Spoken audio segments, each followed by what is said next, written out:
There are so many great things this community could do if they were given a chance. For the Sahaba, it was about recognizing the strengths of others and putting them to use. And then trusting them with that. And allowing mistakes to happen so they can learn from them. And that's how people grow. Isn't that how a child grows? They walk and they fall, and they walk and they fall. And what if you never let them walk just because you're afraid they're going to fall?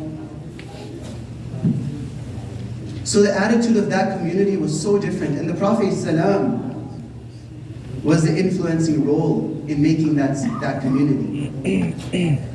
The Prophet ﷺ would highlight the good qualities and the strengths of others. Look at people around you. When was the last time you actually looked at a Muslim brother with the intention of finding their strengths and their potential? How often do we do that? How often do we walk around looking for potential in our community, looking for strengths in our community? Or is it a game of whack-a-mole? So when someone stands up, down. Cancel culture, as we call it right now.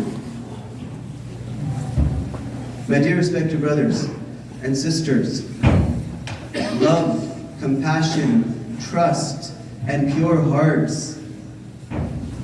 These are the things that fuel a community, and this is a community that will make progress, that will have khair in itself, and it will spread khair to the entire world. The Prophet ﷺ taught us this. He used to highlight the haya of Uthman radiallahu anhu in front of everyone. He would highlight the gentle nature of Abu Bakr radiallahu anhu. He would highlight the knowledge of Aisha radiallahu anhu. He would highlight the Quran of Ubay bin Ka'b radiallahu anhu. And he would direct people towards them. Go learn Quran from him. Go learn hadith from him. Go attain knowledge from her. It wasn't, I'm here, so everyone come to me. Forget this person and that. Direct people, give them, everyone should be given their due respect and due rights. And there should be a mutual feeling of trust. And there should be forbearance, there should be tolerance for mistakes. This is how communities grow.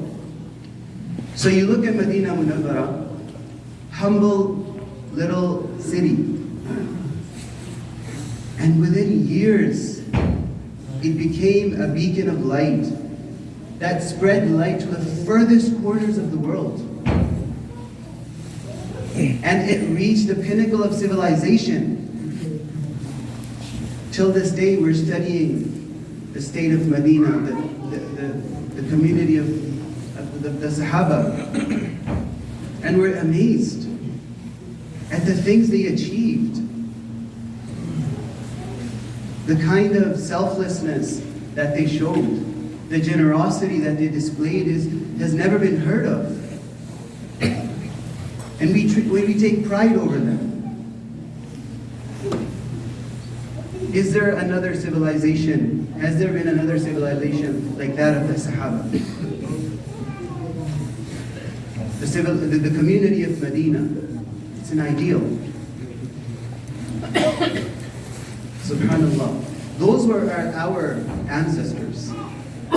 These are our pious predecessors.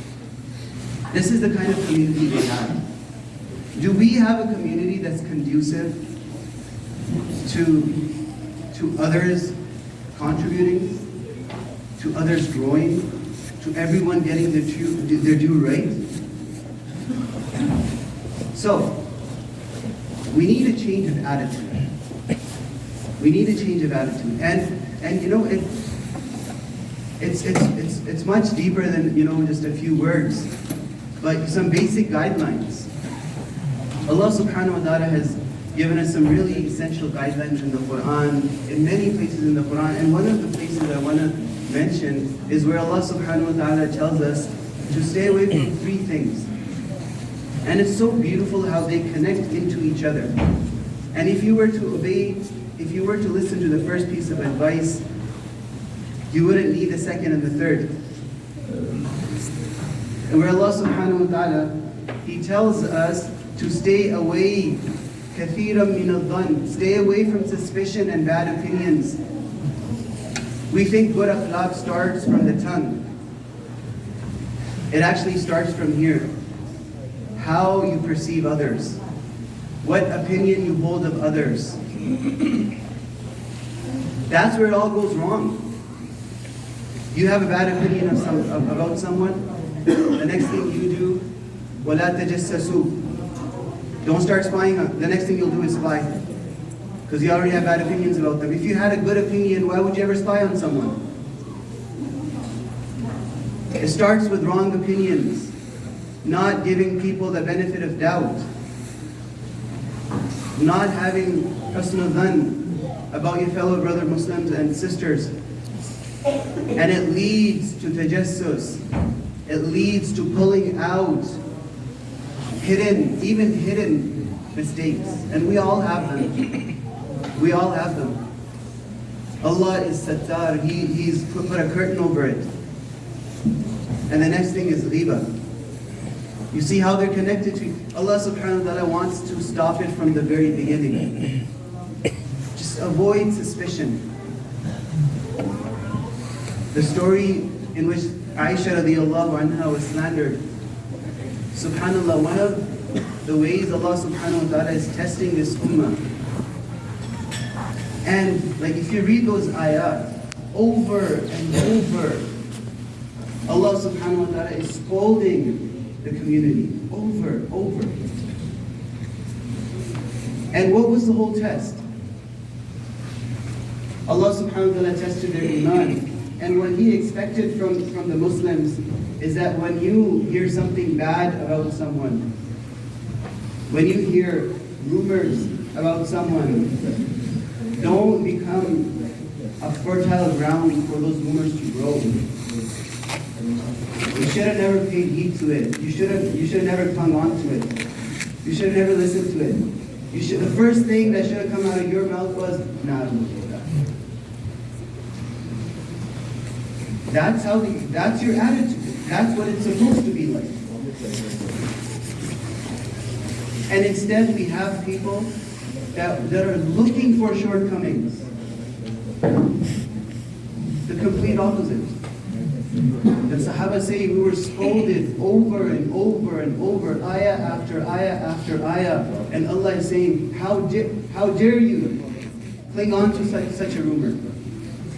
And why didn't you say from the very beginning, no, this can't be true? Even if it is true, would you be sinful for saying it's not true? But what if you clung on to it and you became a